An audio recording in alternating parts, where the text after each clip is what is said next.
बारिश में बेटी की शादी। नंदिनी की शादी होने वाली थी। वे अपनी शादी को लेकर बहुत खुश थी, क्योंकि हर लड़की अक्सर अपनी शादी को लेकर बहुत सारे सपने और बहुत सारे अरमान संजो के रखती है। ठीक उसी तरह से नंदिनी अपनी शादी के लिए बहुत ज्यादा एक्साइटेड थी। वे अपनी बहन मानसी के साथ ब्यूटी पार्लर जाती है। वहाँ जाकर अपना फेशियल करवाती है। थोड़ी देर बाद दोनों अपने घर आ जाती हैं। तभी नंदिनी की माँ अपनी बेटी का ऐसा दमकता हुआ चेहरा और निखार देखकर कहती है, अरे नंदिनी बेटा, शादी में सिर्फ और सिर्फ 15 दिन रह गए हैं। अब इस तरह से बाहर आना जाना बंद कर दे। कब कहाँ किसी की नजर तुझे लग जाए ना, कुछ नहीं पता होता। मैं तुझे काला टीका लगा देती हूँ। और हाँ, दामाद जी को भी समझा देना कि अब इस तरह से तुझे बहाने बना बना कर मिलने के लिए ना बुलाया करे। अरे माँ, मैं सच में ब्यूटी पार्लर गई थी। आपको क्या लगता है कि मैं पीयूष से मिलने गई थी? मुझ पर विश्वास ना हो तो मानसी से पूछ लो। मानसी भी मेरे साथ ही थी। अच्छा बाबा, ठीक है, मान लिया कि तू अकेली गई थी, बस मजाक कर रही थी बेटा। और मैं इतना समझा रही हूँ कि बाहर आना जाना बंद कर दे। वैसे भी गर्मी का मौसम है, मौसम चेंज हो रहा है बहुत। कहीं धूप से मेरी बेटी को कोई दिक्कत ना हो जाए, इसलिए तुझे कुछ भी चाहिए तो मंगवा लेना और आराम से घर पर बैठ। ऐसे ही थोड़ी देर बाद नंदिनी को बहुत जोर से भूख लगती है। वे किचन में खाना खाने के लिए जाती है। देखती है कि किचन में सारे बर्तन गंदे पड़े हैं, इसलिए वे पतीले में ही खाना शुरू कर देती है। तभी वहाँ पर नंदिनी की चाची आती है और चाची नंदिनी से कहती है, हे भगवान, ये क्या नंदिनी बिटिया, पतीले में कोई खाना खाता है क्या? और पतीले में खाना खाकर तो तूने हमारा बेड़ा गर्क कर दिया। अरे जो लड़की या लड़का पतीले में खाना खा लेता है ना, उसकी शादी में भयंकर बारिश आती है। और तू क्या चाहती है? क्या तेरी शादी में बारिश हो? क्या चाची, आप भी ना पुरानी बातें लेकर बैठी हो। ऐसा थोड़ी ना होता है कि पतीले में खाना खा लो तो बारिश आना शुरू हो जाएगा। अगर ऐसा ही होता ना तो लोग अपनी मर्जी से बारिश को बुला लेते। बारिश तो भगवान की मर्जी से होती है। और वैसे भी आप चिंता मत करो, मेरी शादी में कोई बारिश नहीं आएगी। अरे तुम आजकल के बच्चे ना, हम बड़ों की बातों को सोशल मीडिया पर जो फनी फनी मीम्स होते हैं ना, उनकी तरह बना देते हो। अरे हमारी बात को इस तरह से इग्नोर करते हो जैसे उस बात का कोई मतलब ही ना हो। लेकिन एक बात हमेशा ध्यान रखना, बड़े बुजुर्ग जो बात कहते हैं ना, वे हमेशा सही होता है। अब चाची आप बताओ, मुझे बहुत जोर से भूख लगी थी। किचन में ना मैं गई, देखे सारे गंदे बर्तन पड़े हुए थे, इसलिए मैं जल्दी जल्दी पतीले में ही खाना शुरू कर दिया। तो क्या हो गया? तो बेटा एक बार हमें आवाज दे देती ना। चलो कोई बात नहीं, अब जो हुआ उसे जाने दे, उसको तो बदल नहीं सकते। थोड़ी देर बाद वहाँ पर नंदिनी के पिता मनोहर सिंह आते हैं। मनोहर सिंह अपनी बेटी की शादी को लेकर बहुत ज्यादा खुश हैं। नंदिनी उनकी इकलौती बेटी थी और वे चाहते थे कि उनकी बेटी की शादी बड़े धूमधाम से हो जाए। मनोहर अपनी बेटी नंदिनी से कहते हैं, अरे बिटिया, एक बार ना हमारे साथ वेन्यू पर चल लो और देख लो कि कैसा डेकोरेशन करवाना है तुमको। पापा आपको तो पता है ना, हमें बैंकेट वगैरह बिल्कुल पसंद नहीं आते। हमें ना फार्म हाउस में शादी करना है, क्योंकि वहाँ पर थोड़ा खुला खुला एनवायरनमेंट मिलता है। ये होटल और बैंक्वेट ये सब कुछ बंद रहता है। हमें वैसा माहौल नहीं चाहिए। हमें चाहिए कि हमारी शादी ना अच्छे अच्छे फोटोशूट हो और काफी ओपन एरिया हो, बहुत अच्छा वीडियो बनाए। मनोहर अपनी बेटी की शादी बहुत ही धूमधाम से करना चाहता था। यूं ही कुछ दिन बीत जाते हैं। अब नंदिनी की हल्दी और मेहंदी की रस्में शुरू हो जाती है। हर तरफ चहल पहल था, खुशियों का माहौल था। आपस में सभी लोग हंसी खुशी नाच रहे थे, गा रहे थे, एक दूसरे को हल्दी लगा रहे थे। इसी बीच अचानक से बारिश शुरू हो जाती है। बारिश देखकर चाची नंदिनी से बोलती है, देखा नंदिनी बेटा, आज तेरी हल्दी और मेहंदी है और आज ही बारिश शुरू हो गई। कहा था ना कि पतीले में खाना मत खा। चाची हमें ब्लेम मत करो, हमें नहीं पता था ये सब होता है या नहीं होता है। और पतीले में खाना खाने से कुछ भी नहीं होता। पता नहीं कहाँ की बात कहाँ से कनेक्ट कर रही हो आप। ऐसे ही थोड़ी देर बाद बारिश शांत हो जाती है। अब अगले दिन नंदिनी की शादी का दिन था। नंदिनी की शादी उसके मन मुताबिक फार्म हाउस में होने वाली थी। फार्म हाउस को बहुत ही सुंदर तरीके से सजाया जाता है। ऐसे ही बड़ी धूमधाम से पीयूष बारात लेकर नंदिनी के दरवाजे पर आता है। सभी लोग आपस में नाच गा रहे थे। अचानक से बारिश शुरू हो जाती है। सभी लोग बारिश में भीगने लगते हैं। जिनमें से कुछ बाराती मुंह बनाकर बातचीत करते हुए कहते हैं, अरे ये कैसा स्वागत है हमारा। अरे इन लोगों को पता होना चाहिए कि बारिश का मौसम है, तो कम से कम होटल वगैरह तो बुक कर ले। फार्म हाउस में शादी करेंगे तो हम भीगेंगे ही ना। ऐसे ही कुछ रिश्तेदार आपस में बातचीत कर रहे थे। तभी पीयूष को इस बारे में पता लग जाता है और पीयूष घोड़ी से उतरकर बारिश में नाचते हुए कहता है, वैसे ये सबसे अनोखी शादी होगी। हमारी शादी में बारिश होगी, क्योंकि बारिश भगवान हमें अपना आशीर्वाद देने के लिए कर रहे हैं। हर चीज को नेगेटिव मत लो। और इतना मालूम है कि बारिश की वजह से नंदिनी की फैमिली ने जो भी इंतजाम किया था वो सब खराब हो गया। लेकिन आज दो लोगों का मिलन होना है और आज के दिन इस बारिश में दो परिवार एक बंधन में बंधने वाले हैं। तो किसी को कोसने से कुछ नहीं होगा, बल्कि इस खुशी को एंजॉय करो और बारिश में हम दोनों कपल को अपना आशीर्वाद दो, है ना। पीयूष की बातें सुनकर सभी का चेहरा खुशी से मुस्कुरा उठता है और उसी बारिश में पीयूष और नंदिनी दोनों की जयमाला होती है और किसी तरह से हंसी खुशी दोनों की शादी बारिश में भीगते हुए संपन्न हो जाती है। शादी के अगले दिन सभी रिश्तेदारों को सर्दी जुकाम लग जाता है।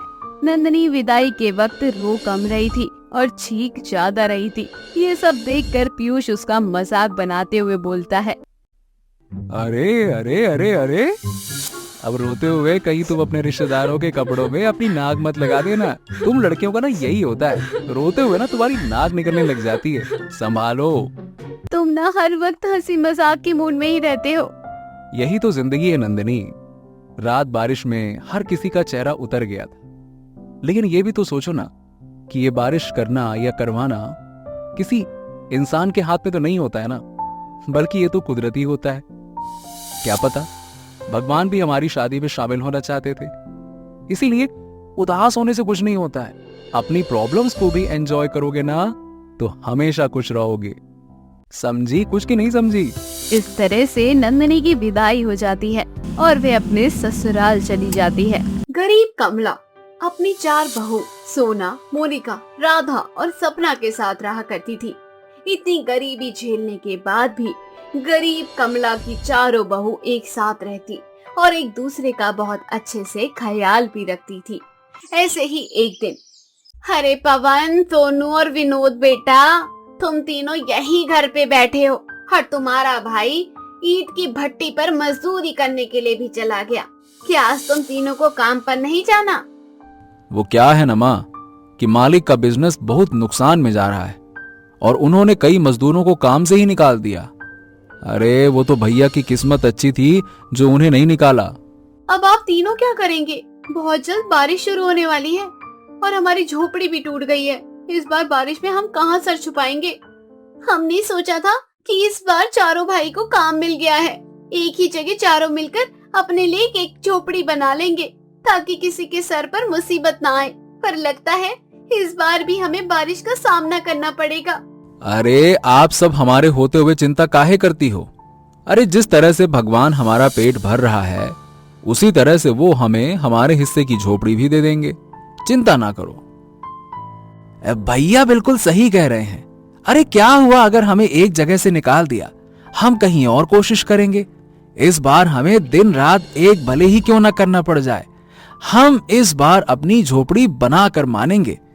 इतना बोलकर कमला के तीनों बेटे भी काम की तलाश में घर से चले जाते हैं। कमला और उसका पूरा परिवार एक छोटी सी झोपड़ी में एक साथ रहा करता था, जहाँ सोना भी मुश्किल था। अब इसी तरह से समय गुजरता है, पर कमला के तीनों बेटे को नौकरी नहीं मिलती और जैसे तैसे अकेला सुमित घर चलाता है। ऐसे ही एक दिन, अब तो एक वक्त का खाना भी हमारे लिए पहाड़ होता जा रहा है। आज रात को खाते हैं तो कल सुबह का सोचना पड़ता है। अब इस तरह से घर नहीं चलेगा, हम सबको काम की तलाश करनी होगी। जितना हम सब काम करेंगे हमारे लिए उतनी आसानी होगी अपनी झोपड़ी बनाने में। कमला का पूरा परिवार बारिश में अपनी अलग झोपड़ी बनाकर रहना चाहता था, क्योंकि जिस झोपड़ी में वे लोग रहते थे वह झोपड़ी काफी छोटी थी। उस झोपड़ी में अगर 6 लोग सोते तो 2 लोग बैठे रहते हैं। इसलिए अब घर की बहू भी बाहर नौकरी की तलाश में निकल पड़ती है। मालिक, क्या मुझे आपके घर में नौकरी मिल सकती है? मैं घर के सारे काम जानती हूँ, आपके घर की अच्छे से देखभाल करूंगी, कोई शिकायत नहीं आएगी। प्लीज मुझे नौकरी दे दीजिए, प्लीज हमें नौकरी पर रख लीजिए। हम आपके आगे हाथ जोड़ते हैं, हमें काम की सख्त जरूरत है। देखो, हमारे घर में पहले से ही एक नौकर है, हम एक से ज्यादा नौकर रख नहीं सकते, इसलिए हम तुम दोनों में से किसी एक को ही रखेंगे और अब फैसला तुम्हारे ऊपर है। तुम दोनों बताओ कौन हमारे यहाँ काम करेगा।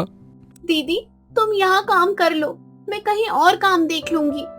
दोनों देवरानी जेठानी आपसी सहमति से उस घर में काम के लिए रुक जाती हैं। पर सोना, सपना और मोनिका अब काम की तलाश में इधर उधर घूमती है। बहू तुम चारों आ गई, कैसा रहा आज का दिन? किसी को नौकरी मिली या नहीं? नहीं माँ जी, पर खुशखबरी है कि राधा को नौकरी मिल चुकी है। अब हमारे घर में 2 जने हैं जो काम करते हैं। ये तो बहुत अच्छी बात है बहू, तुम तीनों हिम्मत मत हारना। राधा बहू की तरह तुम तीनों को भी काम मिल जाएगा और भगवान ने चाहा तो तुम तीनों से पहले मेरे तीनों बेटों को भी नौकरी मिल जाएगी। भगवान हम पर दया दृष्टि बनाए रखना। कमला और उसके परिवार को उम्मीद की छोटी सी किरण नजर आती है जब राधा की नौकरी लगती है और रात को ही तेज बारिश होने लगती है और उनकी बची कुची झोपड़ी भी पूरी तरह से उजड़ जाती है। भगवान आखिर हमसे चाहता क्या है? हम सब बेरोजगार हैं, ले देकर एक झोपड़ी थी, वे भी बारिश के मौसम आने से पहले ही उजाड़ गया। इस तेज आंधी तूफान में हमसे हमारी टूटी फूटी झोपड़ी भी छीन ली। मोनिका हिम्मत मत हारो, भगवान के घर देर है अंधेर नहीं। तुम तीनों नौकरी की तलाश में जाओ, हम तीनों भाई माँ के साथ मिलकर झोपड़ी की छत ठीक करते हैं, ठीक है? हाँ बहू, पवन बिल्कुल सही कह रहा है। जब तक पैसे नहीं हो जाते और 4 अलग झोपड़ी नहीं बन जाते तब तक हमें इसी झोपड़ी में अपना गुजारा करना पड़ेगा। मैं माँ जी की बात से सहमत हूँ, माँ जी बिल्कुल सही कह रही हैं। अब कमला की तीनों बहू अगले दिन भी नौकरी की तलाश में निकल जाती हैं और राधा नौकरी के लिए चली जाती है। कमला का बड़ा बेटा भी काम पर चला जाता है और कमला अपने तीनों बेटों के साथ अपनी झोपड़ी की छत बनाने लगती है। माँ अब तुम जाकर आराम कर लो, तुम थक गई होगी, हम तीनों भाई कर लेंगे, जाओ। बेटा मैं आराम कैसे कर सकती हूँ? तुम तीनों थोड़ी देर आराम कर लो, मैं तुम्हारे लिए खाना लगा देती हूँ। माँ तुम हमारा कितना ख्याल रखती हो, आज तुम बैठो, हम तुम्हें खाना निकाल कर देंगे। अब तुम्हारे बेटे बड़े हो गए हैं, हमें हमारा कर्तव्य निभाने दो। कमला के तीनों बेटे कमला को आराम करने देते हैं और अपने हाथों से खाना खिलाते हैं। अपने बेटों का ये प्यार देखकर कमला की आंखें भर जाती है। इसी तरह से कुछ दिन बीत जाते हैं और आखिरकार कमला की चारों बहू को नौकरी मिल जाती है।